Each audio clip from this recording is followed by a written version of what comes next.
This is for Randy or Lee, both of you guys. Pam is writing in. She graduated from college. She's looking to buy her first home. And she's asking what the process is from a closing, from purchase to closing, and also with $80,000 in debt, can she get a mortgage in her name? So let's start with the mortgage first, 80,000 debt. Randy Rocky Swan, Financial.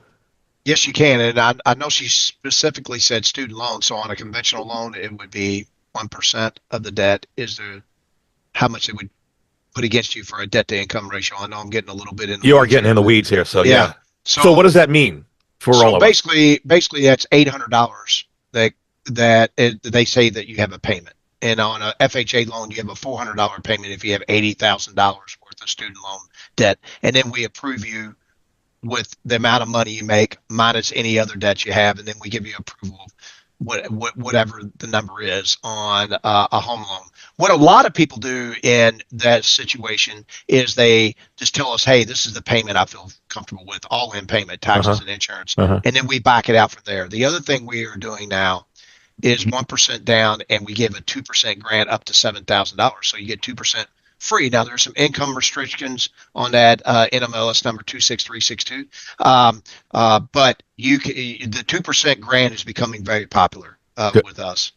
Got it. And just FYI, we're going to be giving Randy's number out again. So just know, in the bottom line here is that even though with $80,000 in debt, Pam, you're not necessarily looking at that whole amount being used against you when applying for a mortgage. So let's go to the other part of the question in terms of what's in the process of going from not having a house to closing.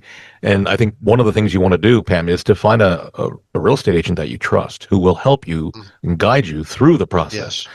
Because it involves getting pre-approved, looking for a home, searching, also then inspections, and then, of course, there's going to be an appraisal process. But then that takes you to Lee's desk if you're using Limestone Title and Escrow. And what happens when the contract gets to Limestone, Lee?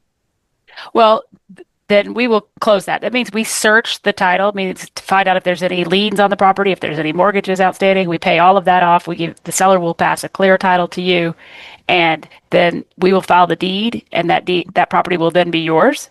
If you have a mortgage, we'll file that as well. So anybody coming down the line would know that there's a mortgage on that property. And I think what you have to consider too, even though you have the student loan debt, is you do get a good tax break when you own a property. So in some ways, you're getting a little bit.